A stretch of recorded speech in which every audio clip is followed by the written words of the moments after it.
Hey, how's it going today? It's Frankie and I'm here with Random Movie Mondays. And this movie is called Amber Alert. And I gotta say, this movie was perfect to watch because it's not a comedy, it's not a horror, and it's not an action, and it's not even a sci-fi.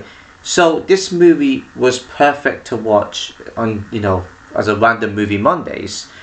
And I've got to say, there wasn't much to describe in this movie. It's going to be quite simple to explain and get through. But knowing me, it might take me, a minute or two to explain one scene. I'm going to go through it quickly. It's about this woman called Jack. And no, not Jack spelled with J-A-C-K, it's J-A-Q. And I thought it was like Jacket or something, but it's actually short for Jacqueline. Didn't know they're shorting up the name like that. But yeah, and a taxi driver called Shane, and they sort of go into like a wild goose chase, like a cat and mouse with an Amber Alert, which is like a child kidnapping basically. And they managed to see the car, and they see photos of it that the police have sent out to people. And Jack, recommends Shane to go after the car and follow it.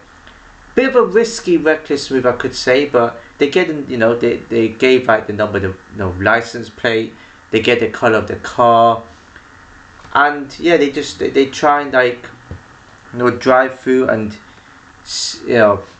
and Jax just sort of like gets out the car like a petrol station. So basically, Shane stops at like a petrol station where the car was at, and Jack goes up to this car, which is probably the silliest move to make. And she sees like a young girl's eggs at the back seat, and that and the socks that she was wearing, the shoes that she was wearing, they matched the description of the girl called Charlotte. And she quickly goes back to the car. She puts in like some sort of like, I think earbud or something like that in the car, which is basically it's kind of an earphone or something like that, right? And puts in the back seat so she can hear what's going on and the signal can get stronger. They call the police again, and I think she probably tells them some more information or whatever it was. And then they follow this car to like a motel, and they come across this guy called Aaron, who I immediately knew was the dude all along, because he just gave some sort of terrible story like, oh, it's not really me though, because I saw the Amber Alert, I was like, oh god, I need to fix this. My daughter's name is Olivia, and she has some sort of condition. The guy lied, basically. Because why on earth would somebody drive off very quickly when they see the number plate showing up on like a sign? That's ridiculous. I didn't know they could do that. I don't think I've ever seen that, unless it's only for movie purposes they did that. I don't know if there's such thing as police officers actually doing that. I don't know. But he just gives some sort of story, and this is where Jack and Shane had to be quite careful and less obvious, because the guy knew they were following him. Oh, Shane was pretending his car was like a bit messed up, but it wasn't. He even said you could talk to her if you want. I would have been like, just to double check and make sure everything okay, and so give out signals and signs there. That's what they should have done, but they chose not to. And the guy is also armed and has a gun, bear that in mind. And they get back to the car and they let the guy drive off. Jack thought she made a mistake. But then when she told the police the description of Charlotte and the socks and the shoes, that it actually matched the description, so what she actually saw was right. That had to be, because they were following that car forever. So, so I don't understand how they could. How it's not actually him. It was. The guy looks dodgy anyway. Probably it wasn't as gripping though. This cat and mouse type of movie that I've come across other cat and mouse type movies like this before. It's more intense. This one here wasn't gripping me enough. The dialogue, the acting could have been a bit better. There wasn't really much else to actually gather from this whole chase. It was just a bit bland. The only best part was towards the end, which I'll get into in a minute. And then they follow this car. As soon as they follow like wherever they're going, Jack sort of tries to have reasons with Aaron, and Aaron sort of says, look, if you don't stop doing this, I will kill her. And he then, brings out a doll to, that looks like a child, just so that, Shane and Jack could stop. It's a doll that gets seen at the start, by the way. They didn't show the doll's face on the road, when it's on the floor. So, yeah, and then the police, like Sergeant Phil and Cece sort of find more information about, the guy calls some sort of pharmacy and there's an address to his place, and the officer's going to go there now. Monica is like in distress. That's like the mum, by the way. She's in complete distress. I could see why any parent would be in that situation. Surely I had a lot of emotions felt for this movie. Me being a dad, I know obviously it's common sense to feel this way if you're not a parent. But me being as a parent, I nearly got mad watching that sort of part. And it does anger me when stuff like that happens. But yeah, obviously the guy eventually got caught at the end, but I'll get into that in a minute. And then this is where, Shane and Jack sort of get information where the guy's addresses and the farms. They follow the signal from the earbud or something like that, earphone. I think it's a bit of both actually. They go to the house and Shane makes a fake call out to pretend to back someone from the pharmacy to get Aaron out the house basically. And Charlotte is still in there. They go in. They have to break in. Obviously, they don't have any keys or anything to the place, so they have to break in. Now, this is what I would have done. I know there could be an extra person there, but Jack did say that she is alone. Don't know how she figured that one out. But I would have just went in there quickly. They know the guy's there. Be quick. But the stuff that they seen in that house, was just horrible. They had that mattresses. There was like a video camera there. I assume it's some sort of snuff movie or whatever this guy was doing and taking pictures as well. It was all eerie and just. I mean, I would understand too because you're frozen when you see stuff like this. It's just sort of horrific and disturbing to see. And there's not much as there's mattresses as well covering places. They went to the attic as well, and they found she found out books. She found like a photo album, which is a disturbing part as well. They say that it does contain disturbing scenes, and she went out and she sees that they eventually come across Charlotte in the cage, and Shane gets like a gun. I thought he had a gun on him already. Jack did say that at the start of the just early on in the movie that he do have a gun. He said this. I think it's Tennessee or whatever he said. Or everyone carries a gun. So I don't know why he didn't take his gun. Unless I misunderstood what she meant. Yeah.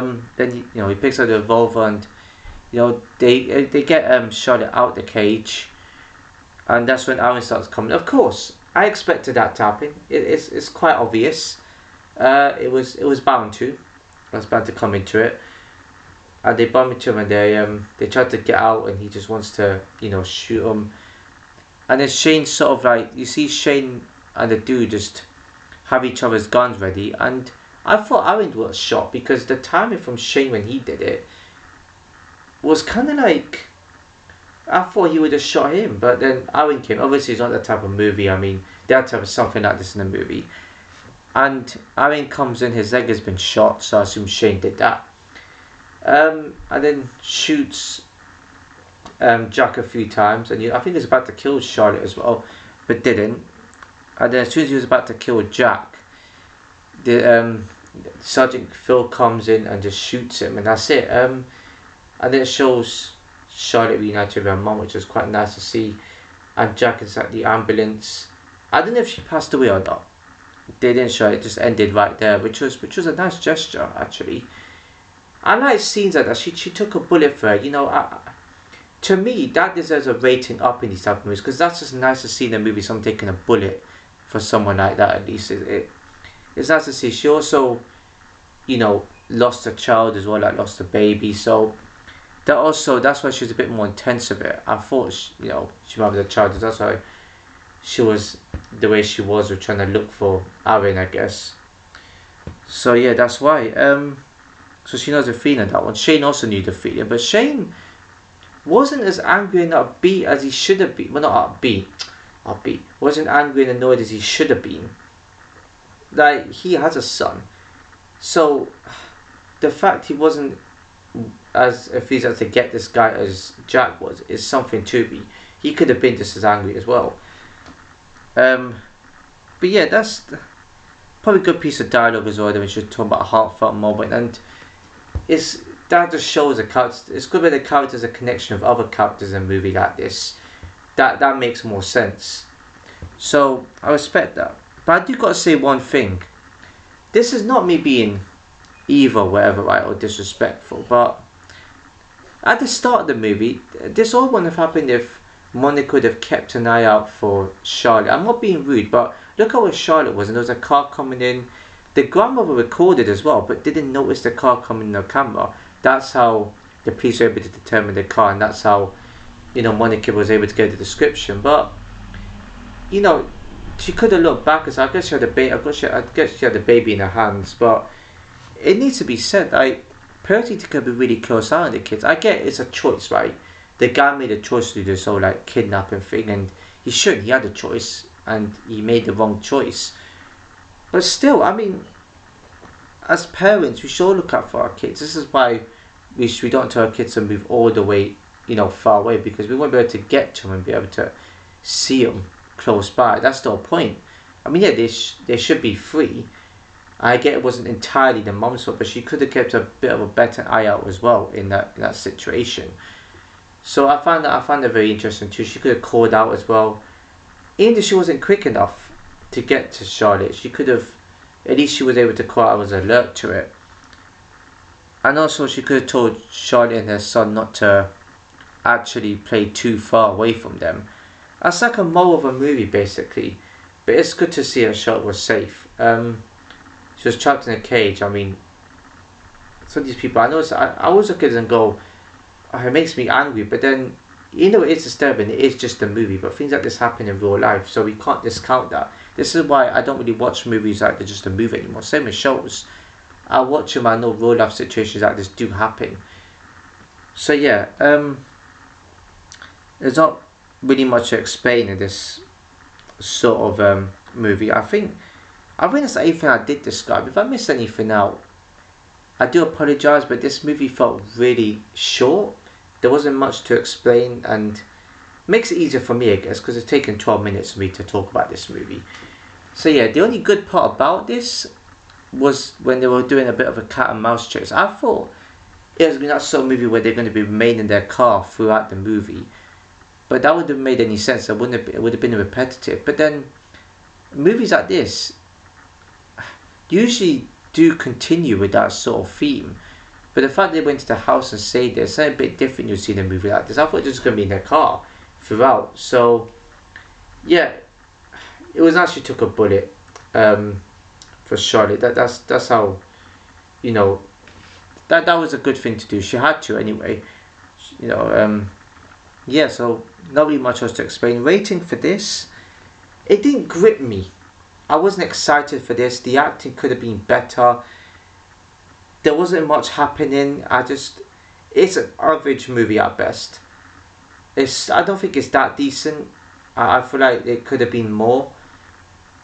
The rating for this, I was going to give it a 5, but because I didn't expect it to take a few bullets. They usually would end with her just saving the child and just, you know, the police just come to her rescue before she got shot. But she actually got shot a few times, and that for me is like, you know, I didn't like that she got shot, but she definitely sacrificed herself to save Charlotte. That's the main thing in this movie. That's probably the best thing in the movie, that she sacrificed herself, and that's admirable and respectable. I do my best to word these sentences as best I can, because I don't want to say the wrong thing in these sentences or with my explanations and reasonings. So yeah, I would say 6. In between an average score and a decent score, I think 6 is about right. I would recommend this movie. Nothing much really happens, but the odd one good scene or 2 good scenes. Other than that, it's not that good of a movie. It disappointed me, but I gave it a watch. This was a movie that was on my mind as well to watch. I think I've heard about it as well, so yeah, I'm glad I watched it. I give all these movies a try, same as shows too. So yeah, improvements, better acting, bit more intensity they could have added. Other than that, that's really about it, but I don't think it's that good of a movie, to be honest. So yeah, that's it for this video. 6 out of 10 it is. If you enjoyed the video, please give a like, comment, share, subscribe, and hit the notification below. So I'll see you in my next video.